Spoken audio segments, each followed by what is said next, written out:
자, 지금부터 시간을 거슬러 올라가서 1908년 스톡홀름의 노벨상 시상식장을 한번 상상해 보자고요. 당대 최고의 과학자들이 쫙 모여 있는 그 자리에서 정말 어마어마한 이야기가 나옵니다. 뭐냐면 기존 과학의 근본 규칙을 아예 뿌리부터 뒤흔들어 버릴 그런 발견에 대한 이야기였죠. 과연 한 원소가 다른 원소로 바뀔 수 있을까? 지금 들으면 그럴 수 있지 싶지만 당시 과학자들한텐 이건 거의 신속모독에 가까운 질문이었을 거예요. 왜냐면 그때는 원소라는 게 우주를 만드는 절대로 변하지 않는 그런 벽돌 같은 거라고 다들 굳게 믿고 있었거든요. 그러니까 한 원소가 다른 원소로 변한다? 이건 마치 나무로 금을 만들려고 했던 옛날 연금술사들의 헛된 꿈, 딱 그 수준의 이야기였던 거죠. 그런데 진짜 놀라운 게 뭔지 아세요? 바로 그 노벨상 위원회에서, 그 권위 있는 노벨상 위원회에서 이 오래되고 허무맹랑하게 들렸던 연금술 같은 아이디어를 아주 진지하게 이야기하고 있었다는 겁니다. 아니 도대체 어떻게 이런 일이 가능했을까요? 바로 이 모든 미스터리의 중심에 어니스트 러더퍼드라는 한 과학자가 있었습니다. 자, 그럼 이 미스터리를 한번 제대로 파헤쳐 볼까요? 러더퍼드 연구의 시작은 이거였어요. 우라늄이나 토륨 같은 특정 원소들이 뭔가 이상한 광선을 내뿜는다는 거였죠. 당시 과학계에선 이걸 방사능이라고 부르긴 했는데 솔직히 그게 뭔지, 정체가 뭔지는 아무도 제대로 몰랐어요. 그냥 미스터리한 현상이었던 거죠. 러더퍼드의 첫 번째 대단한 발견은 이 방사능이라는 게 그냥 한 가지 현상이 아니라는 걸 알아낸 거였어요. 이 미스터리한 광선을 자세히 들여다보니까 성질이 완전히 다른 두 종류로 나뉘더라는 거죠. 하나는 종이 한 장도 못 뚫는 녀석, 이걸 알파선이라고 이름 붙였고요. 또 다른 하나는 좀 더 멀리 가는 녀석, 이건 베타선이라고 불렀습니다.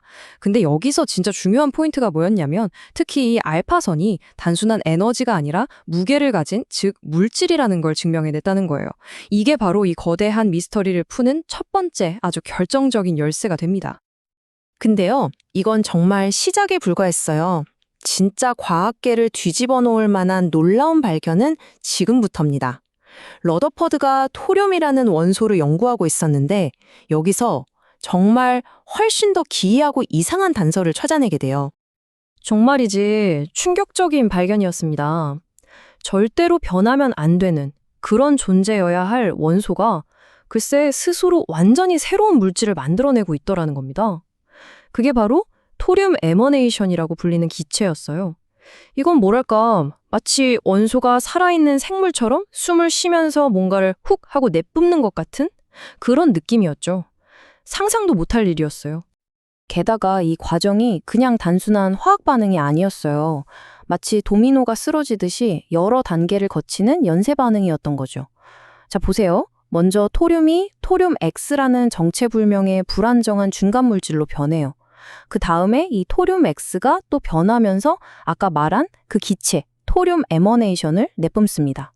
근데 여기서 끝이 아니에요. 심지어 그 기체마저도 붕괴하면서 방사능을 가진 아주 미세한 고체 가루 같은 걸 남기는 거예요. 와, 진짜 하나의 원소가 꼬리에 꼬리를 물고 계속 변신을 하는 거죠. 미스터리가 점점 더 깊어질 수밖에 없었겠죠? 그리고 조사를 해보니까 이게 토륨만 보이는 특이한 현상이 아니었던 겁니다. 러더퍼드와 다른 과학자들이 연구했던 다른 방사성 원소들 있죠. 라듐, 우라늄, 악티늄, 폴로늄 이런 애들이 전부 다 비슷한 단계적인 변화를 보이더라는 거예요. 자, 이쯤 되면 이건 더 이상 우연이 아니죠. 이건 자연의 아주 근본적인 법칙이라는 강력한 증거가 되는 겁니다. 자, 이렇게 온갖 기이한 단서들이 쏟아져 나왔습니다. 이제 이걸 하나로 깨워서 설명할 수 있는 아주 멋진 이론이 필요했겠죠. 그래서 러더퍼드는 동료인 프레더릭 소디와 함께 정말 우아하면서도 그야말로 혁명적인 이론 하나를 세상에 내놓습니다. 그 이름이 바로 붕괴 이론입니다. 이 이론의 핵심 아이디어는 한마디로 정말 파격적이었습니다. 이 모든 변화의 원인이 분자들이 붙었다 떨어졌다 하는 그런 수준이 아니라 과학의 가장 기본 단위, 절대로 쪼갤 수 없다고 믿었던 바로 그 원자 안에서, 그 속에서 일어나고 있다는 거였어요. 원자가 말 그대로 스스로 붕괴하면서 즉 깨지면서 완전히 다른 원소로 변신하고 있다는 거죠. 이 붕괴 이론을 내놓으니까 그동안 흩어져 있던 모든 퍼즐 조각들이 정말 완벽하게 딱딱 맞아 들어가는 거예요. 자, 원리는 이겁니다. 첫째, 모든 변화는 원자 내부에서 일어난다.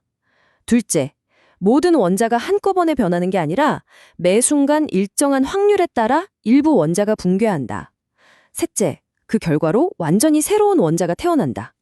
특히 여기서 중요한 게 각 원소마다 붕괴하는 속도가 다 다르다는 건데요. 이 속도가 원자형처럼 그 원소만의 고유한 값, 즉 상수라는 점이 아주 결정적이었습니다. 이건 마치 원소마다 고유한 지문을 새로 발견한 거나 마찬가지였거든요. 그리고 이 대담한 가설이 맞다는 증거가요, 정말 놀랍도록 빠르게 나왔습니다. 다른 과학자들이 실험을 하다가 라듐에서 헬륨 원소가 만들어지는 걸 직접 눈으로 관찰하는 데 성공한 겁니다. 이걸로 게임은 끝났죠. 붕괴 이론은 더 이상 그냥 그럴듯한 가설이 아니라 누구도 부정할 수 없는 과학적 사실이 된 겁니다. 그럼 이 발견이 화학이라는 학문 전체에 어떤 영향을 미쳤을까요? 이건 정말 어마어마했습니다. 말 그대로 화학의 새로운 시대가 활짝 열렸다고 할 수 있죠. 생각의 틀, 즉 패러다임이 완전히 뒤바뀌어 버린 겁니다. 한번 비교해 볼까요? 이전까지의 화학에서 원자는 탐구의 끝이었어요. 더는 쪼갤 수 없는 마지막 벽이었죠. 원소는 당연히 영원히 변하지 않는 존재였고요. 하지만 러더퍼드의 새로운 화학에서는요, 원자는 이제 내부 구조를 가진 우리가 파헤치고 연구해야 할 대상이 됐습니다. 그리고 원소는 스스로 붕괴하고 다른 원소로 변할 수 있는 아주 역동적인 존재가 된 거죠.